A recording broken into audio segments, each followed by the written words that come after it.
Donald Trump's military assault on Los Angeles has sparked mass outrage, but a new voice is rising: veterans and service members. On Monday, after Donald escalated his deployment of Marines and National Guard troops to Los Angeles, one active duty service member took a stand. At an anti-ICE rally in Dallas, she made it clear she is not backing Donald's unconstitutional orders, and she said in this statement to Breakthrough News, "We are not pawns for Donald Trump's agenda. Why now? It's because the military was called upon innocent protesters. We, in our oath to serve, we serve the people of the United States. The Constitution, these constitutional rights are being stripped and just denied, and the military will not be pawns to that. So I'm calling upon the conscience of military members who served previously and now. We have a conscience, we have mind, and we have a duty and moral obligation to say no and resist." This point needs to be made constantly. Military members take an oath to the Constitution of the United States, not to the president, their commander-in-chief.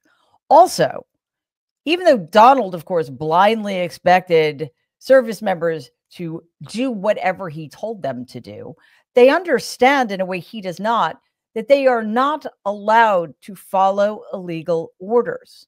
Now, the problem is many service members either may not know that, or they may not be able to distinguish between illegal and legal orders. The woman who just spoke is not alone. The Financial Times published a bombshell article on the growing veteran revolt. They spoke with service members across the Marines, National Guard, and Army, and the message was the same: Donald Trump is abusing his power. Retired Major General Paul Eaton, who served in Iraq, told the Financial Times that Donald's order was, quote, a display of presidential hubris and a misuse of executive power, unquote. Rachel Hicks, who served in the Tennessee and Nevada National Guards, told the outlet that Donald's move is idiotic and puts service members in danger. She said, quote, "This is not how the National Guard should be used, ever. None of these soldiers are trained for riots. So you're putting both parties in very unsafe and potentially fatal situations," unquote. We are aware that this is a situation Donald is intentionally putting in place. He wants to provoke violence. And what many people don't understand, the reason violence is even more likely in this scenario is for the reasons just stated.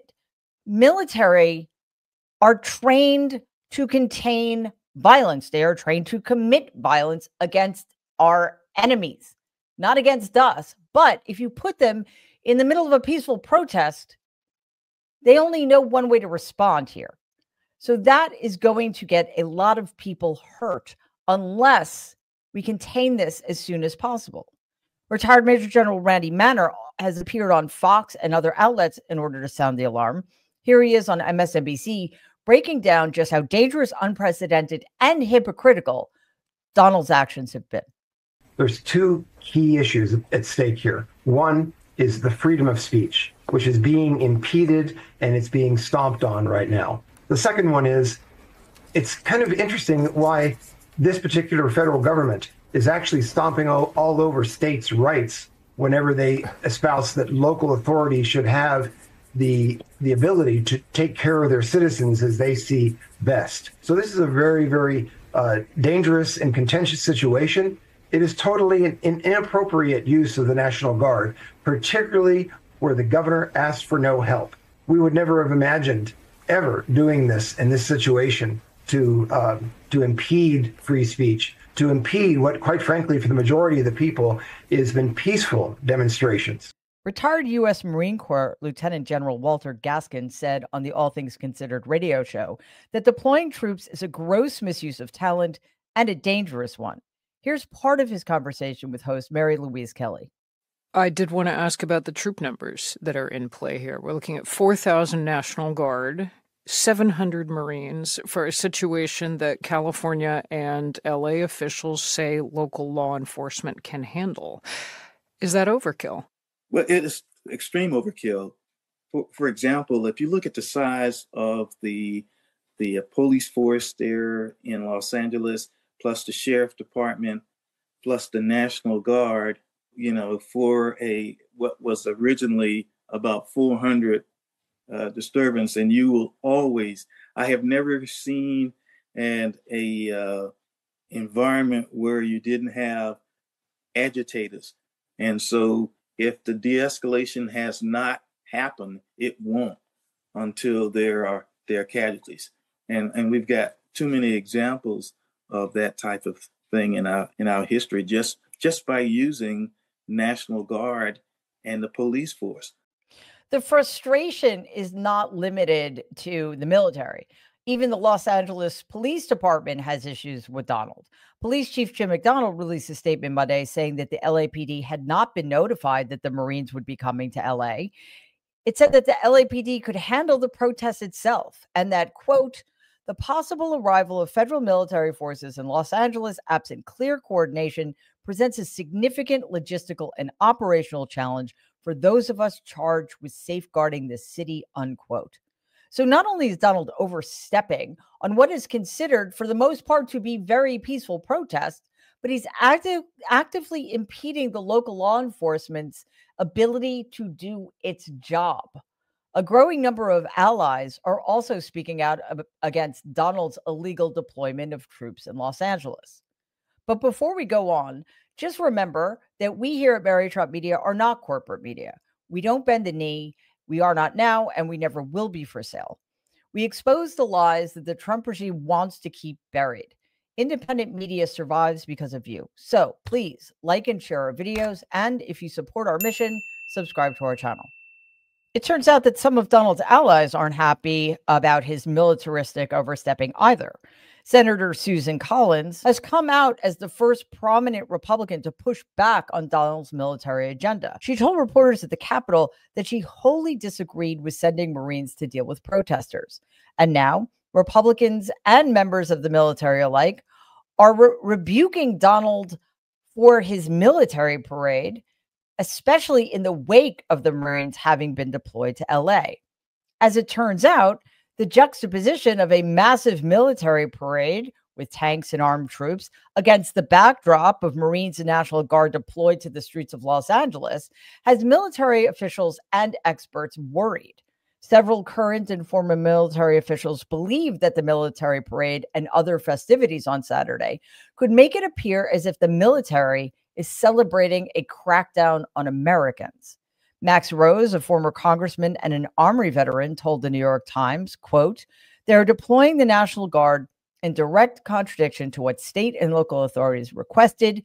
And at the same time, there's this massive parade with a display more fitting for Russia and North Korea, unquote.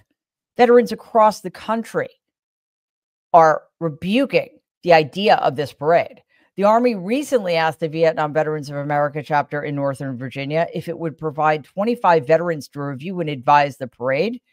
The group said no, blatantly rejecting the parade in total. They felt that this did not honor veterans. It just boosted Donald's ego because, remember, this is happening on his birthday, and that's intentional. And the members of the military and military organizations want no part of it. It's not just veterans and Army officials who don't plan to attend. Rand Paul shared similar sentiments to Rose and other veterans. Take a look at this NBC News clip.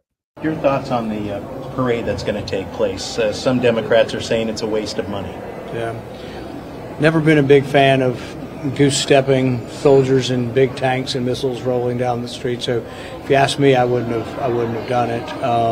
I'm not sure what the actual expense of it is, but I'm not really, we were always different than, the images you saw of the Soviet Union and North Korea. We were proud not to be that.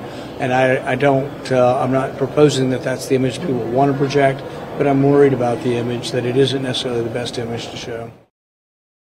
Republicans are beginning to realize that the optics here are terrible. And because of this, most of them aren't even planning to show up. Politico surveyed 50 GOP lawmakers. Only 7 said they'd attend. Party leaders are skipping it too, including Senate Majority Leader John Thune, Majority Whip John Barrasso, and House Majority Leader Steve Scalise. All of them are tapping out. So here's the question.